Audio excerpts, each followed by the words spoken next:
In Hebrews 8:12, ಇಬ್ರಿಯ 8:12 ಹೇಳುತ್ತೆ, it says, I will not remember their sins anymore. ಅವರ ಪಾಪಗಳನ್ನು ನನ್ನ ನೆನಪಿಗೆ ಎಂದಿಗೂ ತರುವುದಿಲ್ಲ ಅಂತ ಹೇಳುತ್ತೆ. All of you must know that verse. ಈ ವಚನವನ್ನು ಪ್ರತಿಯೊಬ್ಬರು ಅರ್ಥಕೊಂಡಿರಬೇಕು, ತಿಳಿದಿರಬೇಕು. Hebrews 8:12. ಇಬ್ರಿಯ 8:12 ವಚನ. It's a good verse to underline in your Bible so that you never forget it. ಬಹಳ ಒಳ್ಳೆಯ ವಚನ, ನೀವು ಅದನ್ನ ಅಂಡರ್ಲೈನ್ ಮಾಡಬಹುದು, ಕೆಳಗಡೆ ಗುರುತು ಮಾಡಿ ಇಟ್ಕೊಳ್ಬಹುದು. Many times you may need to go back to that verse. ಬಹಳ ಸಲ ನೀವು ಆ ವಾಕ್ಯಕ್ಕೆ ಹೋಗಬೇಕಾಗಿ ಬರಬಹುದು, where God says, ದೇವರು ಹೇಳಿದ ವಚನ, I will not remember your sins anymore. ನಿನ್ನ ಪಾಪಗಳನ್ನು ನನ್ನ ನೆನಪಿಗೆ ಎಂದಿಗೂ ತರುವುದಿಲ್ಲ. Now if God says I will not remember your sins anymore, ದೇವರು ನಾನು ಎಂದಿಗೂ ನೆನಪಿಗೆ ತರೋದಿಲ್ಲ ನಿಮ್ಮ ಪಾಪಗಳನ್ನು ಅಂತ ಹೇಳುವಾಗ, then who is the one who is trying to remind you of those sins? ಆದರೆ ನಿಮಗೆ ಯಾರು ನೆನಪಿಸಲಿಕ್ಕೆ ಯೋಚನೆ ಮಾಡ್ತಾ ಇದ್ದಾರೆ, ಪ್ರಯತ್ನ ಮಾಡ್ತಾ ಇದ್ದಾರೆ? You think it is the Holy Spirit reminding you. ನೀವು ಒಂದೊಂದ್ಸಲ ಅನ್ಕೊಂತೀರಾ ಪವಿತ್ರಾತ್ಮನ ನನ್ನ ನೆನಪಿಗೆ ತರ್ತಾ ಇದ್ದಾನೆ ಅಂತ. ಇಲ್ಲ, He says I will not remember it anymore. ದೇವರು ಹೇಳ್ತಾ ಇದ್ದಾರೆ ನಾನು ನೆನಪಿಗೆ ತರೋದಿಲ್ಲ, ತಂದುಕೊಳ್ಳೋದಿಲ್ಲ ಅಂತ. Who is the one who remembers it? ಯಾರು ನೆನಪಿಟ್ಕೊಂಡಿದ್ದಾರೆ? Tell me. ಹೇಳಿ. The devil, Satan. ಸೈತಾನ. ಹೌದು. So who is reminding you of those sins? ಆ ಪಾಪಗಳನ್ನು ಯಾರು ನಿಮಗೆ ನೆನಪಿಸ್ತಾ ಇದ್ದಾನೆ? Who is it? ಯಾರು? Satan. ಸೈತಾನ. Do you want to listen to Satan? ನೀವು ಸೈತಾನನ್ನ ಕೇಳಿಸ್ಕೊಳ್ಳಿಕ್ಕೆ ಇಷ್ಟಪಡ್ತೀರಾ? No. ಇಲ್ಲ. So you have already confessed your sin to God. ದೇವರಿಗೆ ನೀವು ಅರಿಕೆ ಮಾಡಿದಿರಾ? And the Lord says I will not remember it anymore. ಕರ್ತನು ಹೇಳ್ತಾನೆ ನಾನು ಇದನ್ನ ನೆನಪಿಗೆ ತರೋದಿಲ್ಲ. The devil stands there and says, but I will remember it always. ಸೈತಾನ ನಿಂತ್ಕೊಂಡು ಹೇಳ್ತಾನೆ ನಾನು ಯಾವಾಗಲೂ ನೆನಪಿಟ್ಕೊಳ್ತೀನಿ ಅಂತ. And every now and then he'll come and remind you. ಆಗಾಗ ನಿಮಗೆ ಬಂದು ನೆನಪಿಸ್ತಾ ಇರ್ತಾನೆ. You remember 20 years ago what you did? 20 ವರ್ಷದ ಮೊದಲು ನೆನಪಿದೆಯಾ ನೀನು ಏನು ಮಾಡಿದೆ ಅಂತ? Or 5 years ago what you did? 5 ವರ್ಷದ ಮೊದಲು ಏನು ಮಾಡಿದೆ ಅಂತ? He will keep on reminding you. ಆತ ಮತ್ತೆ ಮತ್ತೆ ನಿಮಗೆ ನೆನಪಿಸ್ತಾ ಇರ್ತಾನೆ. And the sad thing is this, ದುಃಖದ ಸಂಗತಿ ಏನಂದ್ರೆ, that many believers listen to the devil. ಬಹಳಷ್ಟು ವಿಶ್ವಾಸಿಗಳು ಸೈತಾನನ ಧ್ವನಿಯನ್ನ ಕೇಳಿಸ್ಕೊಳ್ತಾರೆ, thinking it is the Holy Spirit. ಯೋಚನೆ ಅನ್ಕೊಳ್ತಾರೆ ಅದು ಪವಿತ್ರಾತ್ಮನ ಧ್ವನಿ. So that's the first thing you need to know today. ಇವತ್ತು ನೀವು ತಿಳ್ಕೊಳ್ಳುವಂತ ಮೊದಲ ವಿಷಯ ಅದು. God says, ದೇವರು ಹೇಳ್ತಾರೆ, I will not remember your sins anymore. ದೇವರು ಹೇಳ್ತಾರೆ ನಿಮ್ಮ ಪಾಪಗಳನ್ನು ನಾನು ಎಂದಿಗೂ ನೆನಪಿಗೆ ತಂದುಕೊಳ್ಳೋದಿಲ್ಲ. If you have not confessed your sin, ನೀವು ಅದನ್ನ ಅರಿಕೆ ಮಾಡಿಲ್ಲ ಅಂದ್ರೆ, then it is not forgiven. ಅದು ಕ್ಷಮಿಸಲ್ಪಟ್ಟಿಲ್ಲ. Then God remembers it. ದೇವರು ನೆನಪಿಸ್ಕೊಂತಾರೆ. So it's the best thing to do is confess your sin to God immediately. ಮಾಡುವಂತ ಉತ್ತಮ ಕೆಲಸ ಏನಂದ್ರೆ ತಕ್ಷಣವೇ ಆ ಪಾಪವನ್ನು ಅರಿಕೆ ಮಾಡುವಂತ. You know, what do you do if a thorn gets into your foot? ನಿಮ್ಮ ಕಾಲಿಗೆ ಮುಳ್ಳು ಚುಚ್ಚಿದ್ರೆ ಏನು ಮಾಡ್ತೀರಾ? How long do you take to take it out? ನೀವು ಎಷ್ಟು ಸಮಯ ತಗೊಳ್ತೀರಾ ಅದನ್ನು ತೆಗಿಲಿಕ್ಕೆ? Tell me. 5 minutes? ಹೇಳಿ. 5 ನಿಮಿಷ ತಗೊಳ್ತೀರಾ? Or 1 minute? 1 ನಿಮಿಷ? How many of you will leave a thorn in your foot for even 1 minute? ಎಷ್ಟು ಜನ ಆ ಮುಳ್ಳನ್ನ ಆ ಕಾಲಿನಲ್ಲಿ ಹಾಗೆ ಬಿಟ್ಟುಬಿಡ್ತೀರಾ 1 ನಿಮಿಷಗಳ ಕಾಲ? Even if you are doing the most important work, you will stop it and take out that thorn immediately. ಬಹಳ ಮುಖ್ಯವಾದ ಕೆಲಸ ಮಾಡ್ತಾ ಇದ್ರೂ ನೀವು ಆ ಕೆಲಸ ನಿಲ್ಲಿಸಿ ಆ ಮುಳ್ಳನ್ನು ತೆಗೆದಾಕ್ತೀರಾ. Because it is going to harm your body, it will get infected and there will be pus there. ಯಾಕೆ ಅಂದರೆ ಅದು ನಿಮ್ಮ ಶರೀರವನ್ನು ಕೆಡಿಸುತ್ತೆ ಮತ್ತು ಅದು ಇನ್ಫೆಕ್ಷನ್ ಆಗಿಬಿಡುತ್ತೆ. When something pricks your conscience, it's like a thorn.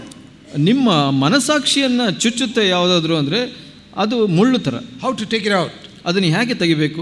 Confess it to God. ದೇವರಿಗೆ ಅರಿಕೆ ಮಾಡಿರಿ. Lord, ಕರ್ತನೇ, I'm sorry I had a really bad thought now. ಕ್ಷಮಿಸಿ, ನಾನು ಆ ಒಂದು ಕೆಟ್ಟ ಯೋಚನೆಯನ್ನು ಮಾಡಿದೆ. Turn from it. I don't want it. ಅದು ಬೇಕಾಗಿಲ್ಲ ನನಗೆ, ಅದರಿಂದ ತಿರುಗ್ತೀನಿ ನಾನು. Lord, I'm sorry I spoke a rude word to my husband or my wife.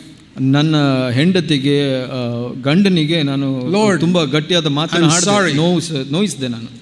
ಕ್ಷಮಿಸಿ, ನಾನು. Forgive me. ನನ್ನನ್ನು ಕ್ಷಮಿಸು ಸ್ವಾಮಿ. Go to your husband or wife. ಗಂಡ ಹೆಂಡತಿ ಹತ್ರ ಹೋಗಿ say, I'm sorry for saying that. ನನ್ನನ್ನು ಕ್ಷಮಿಸು, ಹಾಗೆ ಹೇಳಿದ್ದಕ್ಕೆ please forgive me. ನನ್ನನ್ನು ದಯಮಾಡಿ ಕ್ಷಮಿಸು. Many husbands and wives don't do that. ಬಹಳಷ್ಟು ಗಂಡ ಅಥವಾ ಹೆಂಡತಿಯರು ಹಾಗೆ ಮಾಡೋದಿಲ್ಲ. They confess to God immediately. ದೇವರಿಗೆ ಬಹಳ ಬೇಗ ಅರಿಕೆ ಮಾಡ್ತಾರೆ. But when it comes to confessing to the husband or wife, ಅದು ಗಂಡನಿಗೆ ಅಥವಾ ಹೆಂಡತಿಗೆ ಅರಿಕೆ ಮಾಡಬೇಕಾದಾಗ they say, oh, that That is very humiliating. ಅದು ಬಹಳ Bow down and ತಗ್ಗಿಸುವಂತದ್ದು. say, I'm sorry. ಅದು ಹೇಗೆ ಹೇಳೋದು, ನಾನು ಕ್ಷಮಿಸುವಂತಹ. So they leave that thorn there. ಆ ಒಂದು ಮುಳ್ಳನ್ನ ಹಾಗೆ ಬಿಟ್ಬಿಡ್ತಾರೆ. And it gets infected. ಅದು ಒಂದು ಅದನ್ನ ಕೆಡಿಸುತ್ತೆ ಶರೀರ. And there is pus. ಅಲ್ಲಿ ಒಂದು ಕೀವು ತುಂಬಿಕೊಳ್ಳುತ್ತೆ. And your fellowship with God is broken. ಅಲ್ಲಿ ದೇವರ ಜೊತೆಗಿನ ಅನ್ಯೋನ್ಯತೆ ಕಡಿದು ಹೋಗುತ್ತೆ. Then after 4 or 5 days you will say sorry. 4-5 ದಿವಸಗಳ ನಂತರ ನೀವು ಕ್ಷಮೆ ಕೇಳ್ತೀರಾ. Why wait till then? ಯಾಕೆ ಅಲ್ಲಿವರೆಗೆ ಕಾಯಬೇಕು? Immediately. ಬಹಳ ಬೇಗ Finish with it. ಅದನ್ನು ಮುಗಿಸ್ಬಿಡಿ. I'm sorry, I made a mistake there. I shouldn't have said that. ಕ್ಷಮಿಸ್ಬಿಡು, ನಾನು ಹಾಗೆ ಹೇಳಬಾರ್ದಾಗಿತ್ತು ಅಂತ. It will deepen your relationship as husband and wife. ಅದು ಗಂಡ ಹೆಂಡತಿಯ ಒಂದು ಸಂಬಂಧನ ಬೆಳೆಸುತ್ತೆ. Or if you hurt a brother, ನೀವು ಒಬ್ಬ ಸಹೋದರನಿಗೆ ನೋಯಿಸಿದರೆ, said something rudely to somebody in the office, ಕೆಟ್ಟದಾಗಿ ಯಾರೋ ಒಬ್ಬ ಕೆಲಸ ಮಾಡೋನಿಗೆ ಹೇಳಿದ್ರೆ ಜೊತೆಯಲ್ಲಿ ಕೆಲಸದಲ್ಲಿ, go and apologize. ಅವರಿಗೆ ಕ್ಷಮೆ ಕೇಳಿ. Don't just ask God's forgiveness, ask forgiveness from the person you hurt. ದೇವರಿಂದ ಕ್ಷಮೆ ಕೇಳೋದು ಮಾತ್ರ ಅಲ್ಲ, ಆ ವ್ಯಕ್ತಿಯಿಂದ ಕೂಡ ಕ್ಷಮೆ ಕೇಳಬೇಕು. Then finish with it. Then you don't have to think about it anymore.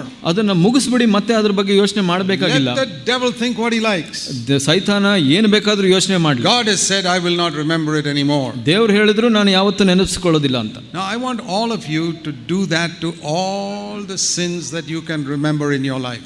ನಾನು ಇಲ್ಲಿ ಇರುವಂತ ಪ್ರತಿಯೊಬ್ಬರು ಬಹಳ ಬೇಗ ಇದನ್ನ ಮಾಡಬೇಕು ಅಂತ so that no sin from your past harasses you in future. ಇನ್ನು ಭವಿಷ್ಯದಲ್ಲಿ ಯಾವ ಹಳೆಯ ಪಾಪಗಳು ನಿಮ್ಮನ್ನ ನೋಯಿಸಬಾರದು, ದುಃಖಿಸಬಾರದು. Very important. ಅದು ಬಹಳ ಮುಖ್ಯ. What am I saying? ನಾನು ಏನು ಹೇಳ್ತಾ ಇದ್ದೀನಿ? I'm saying please remove all the thorns from your feet. ನಿಮ್ಮ ಕಾಲಿನಲ್ಲಿರೋ ಮುಳ್ಳುಗಳನ್ನೆಲ್ಲ ತೆಗೆದು ಬಿಡಿ ಅಂತ ಹೇಳ್ತಾ ಇದ್ದೀನಿ. Every one of them. ಪ್ರತಿಯೊಂದನ್ನು. Whatever is pricking your conscience today. ನಿಮ್ಮ ಮನಸಾಕ್ಷಿನ ಚುಚ್ಚುತ್ತಾ ಇರೋ ಪ್ರತಿಯೊಂದನ್ನು. Confess it to the Lord right now. ಕರ್ತನಿಗೆ ಹೇಳಿ ಇವಾಗಲೇ. And if you have hurt somebody, you say first opportunity I'll go and ask forgiveness from that person. ಯಾರಿಗಾದರೂ ನೋಯಿಸಿದ್ರೆ ಸಿಗುವಂತ ಮೊದಲಿನ ಕ್ಷಣದಲ್ಲೇ ನಾನು ಕ್ಷಮೆ ಕೇಳ್ತೀನಿ. I want to give you a word of warning here. ಇಲ್ಲಿ ಒಂದು ಅಪಾಯವನ್ನು ತಿಳಿಸ್ತೀನಿ. The purpose of confessing to a person is to build better fellowship. ನಾವು ಒಬ್ಬರಿಗೆ ಆ ಒಂದು ಅರಿಕೆ ಮಾಡುವಂತ ಪಾಪವನ್ನು ಅರಿಕೆ ಮಾಡೋದು ಯಾಕೆ ಅಂದ್ರೆ ಅನ್ಯೋನ್ಯತೆ ಹೆಚ್ಚಾಗಲಿ ಅಂತ. So you must keep that in mind when you confess to a person. ನೀವು ಒಬ್ಬ ವ್ಯಕ್ತಿಗೆ ಅದನ್ನ ಅರಿಕೆ ಮಾಡುವಾಗ ಇದನ್ನ ನೆನೆಸ್ಕೊಳ್ಬೇಕು. Supposing somebody does not know that you have hurt him. ಇವಾಗ ಒಬ್ಬ ವ್ಯಕ್ತಿಗೆ ನಾನು ಏನು ಮಾಡಿದ್ದೀನಿ ಅದು ಗೊತ್ತಿಲ್ಲ. Then don't go and tell him. ಮತ್ತೆ ಅದನ್ನ ಹೋಗಿ ಆತನಿಗೆ ಹೇಳಬೇಡಿ. Supposing he doesn't know, why go and tell him and make him have a wrong attitude towards you? ಆತನಿಗೆ ಗೊತ್ತೇ ಇಲ್ಲ ಅಂದ್ರೆ ನೀವು ಹೇಳಿ ಅವನ ಮನೋಭಾವನ ಯಾಕೆ ಕೆಡಿಸ್ತೀರಾ? Because you and he have good fellowship. ನೀವು ಇಬ್ಬರಿಗೂ ಒಳ್ಳೆ ಅನ್ಯೋನ್ಯತೆ ಇದೆ. Now you go and confess to him some sin that he did not even know that you committed.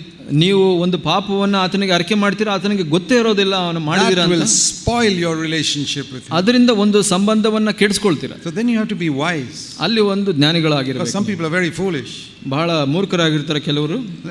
I'll give you an extreme example. ಒಂದು ಅತಿಯಾದ ಒಂದು ಉದಾಹರಣೆಯನ್ನು ಕೊಡ್ತೀನಿ. One of you men are traveling in a bus.